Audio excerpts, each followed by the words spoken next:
নমস্কার, আমি ঋতুপর্ণা। খবর শুনছেন বাংলা টুডে চ্যানেল থেকে। আজ 24শে জুলাই শুক্রবার। জানাবো আজকের বাছাই করা 40টি গুরুত্বপূর্ণ তাজা খবর। শুরুতেই হেডলাইন। মধ্যরাতে ফেসবুক লাইভে মোদির চমক। আজই ক্যাবিনেটে নিট প্রশ্ন ফাঁস নিয়ে আলোচনা। যত দ্রুত সম্ভব বিল পাস। মধ্যরাতে বড় ঘোষণা নরেন্দ্র মোদির। আর জন্মের শংসাপত্র দিতে পারবেন না পঞ্চায়েত পুরপ্রধান, নিয়ম বদলে রাজ্য সরকারের। কেন্দ্রীয় শিক্ষা সচিবকে সরিয়ে দিল মোদি সরকার। নিট আন্দোলন আবহে বড় সিদ্ধান্ত মোদি সরকারের। প্রাক্তন মুখ্যমন্ত্রীর নির্দেশে জন্মের অবৈধ শংসাপত্র দেওয়া হয়েছে বললেন শুভেন্দু। জানিয়ে দিলেন কাদের তাড়ানো হবে। শুভেন্দুকে কড়া জবাব দেওয়ার নির্দেশ মমতার। চোখে চোখ রেখে লড়তে হবে বিধায়কদের, নির্দেশ কালীঘাটের বৈঠকে। লক্ষ্য সংখ্যালঘুদের মন পাওয়া। দলের আদর্শ প্রচারে এবার বড় সিদ্ধান্ত পশ্চিমবঙ্গ বিজেপির। বরুণ বিশ্বাস খুনের ষড়যন্ত্রকারী মমতাও। প্রাক্তন মুখ্যমন্ত্রীর বিরুদ্ধে এফআইআর করার আর্জি জানিয়েছিলেন পুলিশকে। সব মামলায় একসঙ্গে রক্ষা কবচ চেয়ে আদালতে অভিষেক, আর্জি খারিজ করল হাইকোর্ট। সচিনের রেকর্ড ভেঙে দিলেন আন্তর্জাতিক ক্রিকেটে নতুন নজির বৈভবের। এক ধাক্কায় 5% ডিএ বাড়ল রাজ্য সরকারি কর্মীদের। চলতি মাসের বেতনেই মিলবে বাড়তি টাকা। শিক্ষার্থীরা সন্ত্রাসী নয়, আমরা সর্বস্ব দিই, তাদের পাশে থাকব। কেন্দ্রের বিরুদ্ধে তোপ রাহুলের। ধর্মেন্দ্রকে না সরালে এবার আপনার ইস্তফা চাইব। যন্তর মন্তর থেকে মোদিকে হুঁশিয়ারি সিজেপি প্রধানের। পুজোর পর ফেলে দেওয়া ফুলেই হবে ধূপ আবির। দূষণ রুখতে বড় ঘোষণা অগ্নিমিত্রার। বন্ধ হচ্ছে মুর্শিদাবাদের সেই অভিশপ্ত রেলগেট। রাজ্যকে বড় প্রস্তাব পাঠাচ্ছে রেল। চোখের জল ছাড়া কিছুই দেওয়ার নেই। মুর্শিদাবাদ দুর্ঘটনায় স্বজনহারাদের পাশে শুভেন্দু। রাজ্যে চালু হচ্ছে সিম জালে এমার্জেন্সি নম্বর 112। নিট কাণ্ডে দেশ জুড়ে পাল্টা প্রচার শুরু বিজেপির। এই রাজ্যে অশান্তির চেষ্টা হলে কড়া ব্যবস্থা, হুঁশিয়ারি দিলেন মন্ত্রী তাপস রায়। এবার কলকাতাতেও কর্মসূচির পরিকল্পনা ককরোচ পার্টির। অনুমতি চেয়ে ইমেল গেল পুলিশের কাছে। 5 লক্ষ তোলা বিজেপি নেতার বিরুদ্ধে এফআইআর। দলের শৃঙ্খলা রক্ষক কমিটির পক্ষ থেকে আপাতত তাকে সাসপেন্ড করা হয়েছে। ক্ষমতার অপব্যবহার করে কাছের লোককে চাকরি। প্রাক্তন স্পিকার বিমানের বিরুদ্ধে অভিযোগ।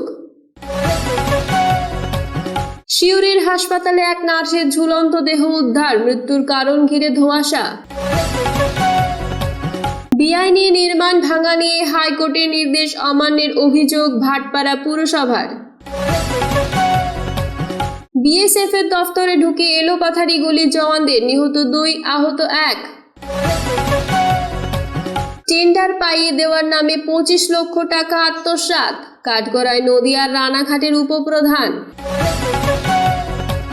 এসআইআর এ ভূত ঢোকাতে জন্ম ও মৃত্যু শংসাপত্রেও বিনিয়োগ। রাজ্য জুড়ে পুরসভা পঞ্চায়েতের তল্লাশি পুলিশের। জেপি নাড্ডার বাসভবনে কেন্দ্রের বৈঠকের প্রস্তাব খারিজ। আলোচনায় দাবি ককরোচ জনতা পার্টির। যন্তর মন্তরে পুলিশের উপর ইট বৃষ্টি। এফআইআর দায়ের করল দিল্লি পুলিশ। পুরুলিয়ায় ধৃত তৃণমূল নেতার বাড়িতে মিলল রেল ও পিএসসি নিয়োগের ভুয়ো স্ট্যাম্প ও পিস্তল কার্তুজ। বিহারের পথে হাঁটুক পশ্চিম বাংলা। মদ বন্ধের দাবি বিজেপি বিধায়ক সৌমেনের। ঋণে জর্জরিত রাজ্যের রাজস্ব আদায় নিয়ে উঠছে প্রশ্ন। ব্যাংকের কাগজপত্র নিয়ে ইডির দফতরে হাজিরা মদন পুত্র স্বরূপ। অপর পুত্র শুভরূপকেও জিজ্ঞাসাবাদ ইডির। আবাসের লাখ লাখ টাকা স্ত্রী ও নিজের ব্যাংকে। নোটিশ পেয়ে ফেরত দিতে ছুটলেন তৃণমূল নেতা। সমুদ্রে নজরদারির পরিধি বৃদ্ধি। মৎস্যজীবীদের নিরাপত্তায় ট্রলারে ট্রান্সপন্ডার বসাচ্ছে রাজ্য সরকার। ষড়যন্ত্রের আঁতুড়ঘর আরামবাগে তৃণমূলের পার্টি অফিস উদ্ধার, বিজেপি নেতার নামে নিখোঁজ পোস্টার, মিলল কন্ডোমও। ভারী বৃষ্টি, ভূমিধসে অবরুদ্ধ 10 নম্বর জাতীয় সড়ক, ব্যাহত যান চলাচল। মুখ্য সচিব হিসেবে মনোজ আগরওয়ালের মেয়াদ বাড়ল আরও 6 মাস, রাজ্য সরকারের প্রস্তাবে সায় কেন্দ্রের। দলেই কাটমানি কালচার, চাকরির লোভী তৃণমূল নেতার কাছে প্রতারিত অন্ডালের প্রাক্তন পঞ্চায়েত প্রধান। নামেই মেডিকেল কলেজ, এখনো অনেকে ভুগছেন কলকাতা বর্ধমান রেফার নিয়ে। কোন অপরাধে কি করণীয়, পাড়ায় গিয়ে বোঝাচ্ছে কলকাতা পুলিশের যৌথ বাহিনী। শুক্রবার দক্ষিণবঙ্গের 4 জেলায় ভারী বর্ষণ, কলকাতায় বৃষ্টির পাশাপাশি রয়েছে দমকা ঝড়ো হাওয়ার সতর্কতা। আন্দোলন শান্তিপূর্ণ ছিল, পড়ুয়াদের পাশে সলমান খান। পড়ুয়াদের আন্দোলনের পাশে নেই, ডিগবাজি খেয়ে জানালেন অরিজিৎ। বুলডোজার দিয়ে গুড়িয়ে দেওয়া হচ্ছে আজম খানের স্বপ্ন, জওহর বিশ্ববিদ্যালয় ভাঙার নির্দেশ আসতেই কোন বড় পদক্ষেপ, জানালো সমাজবাদী পার্টি। এবার বিস্তারিত। জন্ম শংসাপত্র নিয়ে বড় অভিযোগ, কড়া বার্তা শুভেন্দুর। জন্ম ও মৃত্যুর শংসাপত্র নিয়ে এবার বড় অভিযোগ করলেন মুখ্যমন্ত্রী শুভেন্দু অধিকারী। হুগলির গুপ্তিপাড়া একটা অনুষ্ঠানে যোগ দিয়ে তিনি বললেন, আগের সরকারের আমলে নিয়ম না মেনে বহু জন্ম শংসাপত্র দেওয়া হয়েছে। তার দাবি, এই কাজ পরিকল্পিতভাবে করা হয়েছে এবং এর ফলে রাজ্য ও দেশের নিরাপত্তা নিয়েও প্রশ্ন উঠেছে। মুখ্যমন্ত্রী আরও জানান, ইতিমধ্যে রাজ্যের বিভিন্ন পুরসভা ও পঞ্চায়েত থেকে জন্ম ও মৃত্যু শংসাপত্রের নথি সংগ্রহ করা শুরু হয়েছে। পুলিশ সেই নথিগুলি পরীক্ষা করে দেখছে, কোথাও যদি ভুয়ো বা নিয়ম বহির্ভূত শংসাপত্র দেওয়ার প্রমাণ পাওয়া যায় তাহলে দাবিদের বিরুদ্ধে কড়া ব্যবস্থা নেওয়া হবে। তিনি বললেন, শুধু যারা ভুয়ো শংসাপত্র নিয়েছেন তাই নয়, যারা এই শংসাপত্র ইস্যু করেছেন তাদের বিরুদ্ধেও বিভাগীয় তদন্ত হবে। প্রয়োজনে তাদের সাসপেন্ড করা হবে এবং আইনি ব্যবস্থা নেওয়া হবে। তবে শুভেন্দু অধিকারী স্পষ্ট করে জানিয়েছেন, সিএ এর আয়ত্তায় থাকা শরণার্থীদের কোনো সমস্যা হবে না, তাদের বিরুদ্ধে কোনো ব্যবস্থা নেওয়া হবে না। অন্যদিকে যারা অবৈধভাবে এই সুবিধা নিয়েছেন তাদের বিরুদ্ধে আইন অনুযায়ী ব্যবস্থা নেওয়া হবে। এদিকে রাজ্য সরকারও নতুন নিয়ম চালু করেছে, এখন থেকে পুর প্রধান বা পঞ্চায়েত প্রধান আর জন্ম মৃত্যুর শংসাপত্র দিতে পারবেন না। এদিকে রাজ্য সরকার নতুন নিয়ম চালু করেছে, এখন থেকে পুর প্রধান বা পঞ্চায়েত প্রধান আর জন্ম বা মৃত্যুর শংসাপত্র দিতে পারবেন না। এই দায়িত্ব শুধুমাত্র সরকারি আধিকারিকদের হাতে থাকবে। সরকারের দাবি, এই সিদ্ধান্তের ফলে শংসাপত্র দেওয়ার প্রক্রিয়া আরও স্বচ্ছ এবং ভবিষ্যতে অনিয়ম অনেকটাই কমবে। নিট প্রশ্ন ফাঁস নিয়ে বড় ঘোষণা প্রধানমন্ত্রী মোদীর। নিট প্রশ্ন ফাঁসের ঘটনায় কড়া বার্তা দিলেন প্রধানমন্ত্রী নরেন্দ্র মোদী। ফেসবুক লাইভে এসে তিনি বললেন, প্রশ্ন ফাঁসের ঘটনাকে সরকার অত্যন্ত গুরুত্ব দিয়ে দেখছে, দোষীদের বিরুদ্ধে কঠোর ব্যবস্থা নেওয়া হবে। প্রধানমন্ত্রী জানান, প্রশ্ন ফাঁসের পর লক্ষ লক্ষ পরীক্ষার্থীর ভবিষ্যৎ যাতে নষ্ট না হয় সেই কারণেই দ্রুত পুনরায় পরীক্ষা নেওয়া হয়েছিল। ইতিমধ্যেই সেই পরীক্ষার ফলও প্রকাশ করা হয়েছে। তিনি আরও বলেন, শুক্রবারের কেন্দ্রীয় মন্ত্রিসভার বৈঠকে প্রশ্ন ফাঁস রুখতে নতুন আইন, দ্রুত বিচার এবং কঠোর শাস্তি নিয়ে আলোচনা হবে। প্রয়োজনে ফাস্ট ট্র্যাক কোর্টের ব্যবস্থাও করা হতে পারে। সরকারের লক্ষ্য, ভবিষ্যতে যাতে কোনো জাতীয় পরীক্ষায় এই ধরনের ঘটনা আর না ঘটে, তাই পরীক্ষা ব্যবস্থাকে আরও নিরাপদ ও স্বচ্ছ করার দিকেও জোর দেওয়া হচ্ছে। জন্ম ও মৃত্যুর শংসাপত্র নিয়ে রাজ্য জুড়ে পুলিশের অভিযান।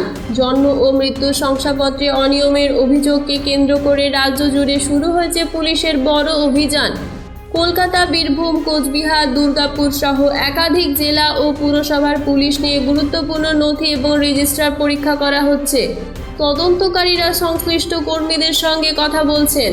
অভিযোগ, অতীতে নিয়ম না মেনে অনেক জন্ম শংসাপত্র ইস্যু করা হয়েছে। সেই শংসাপত্র ব্যবহার করে ভোটার তালিকায় নাম তোলা হয়েছে বলেও অভিযোগ উঠেছে। এই অভিযোগের সততা যাচাই করতে শুরু হয়েছে এই অভিযান। পুলিশ জানিয়েছে, বিভিন্ন পুরসভা ও পঞ্চায়েত অফিস থেকে নথি সংগ্রহ করে বিস্তারিতভাবে পরীক্ষা করা হবে। কোথাও যদি ভুয়ো নথির ভিত্তিতে শংসাপত্র দেওয়ার প্রমাণ মেলে তাহলে আইন অনুযায়ী ব্যবস্থা নেওয়া হবে। প্রয়োজনে সংশ্লিষ্ট আধিকারিকদেরও জিজ্ঞাসাবাদ করা হবে।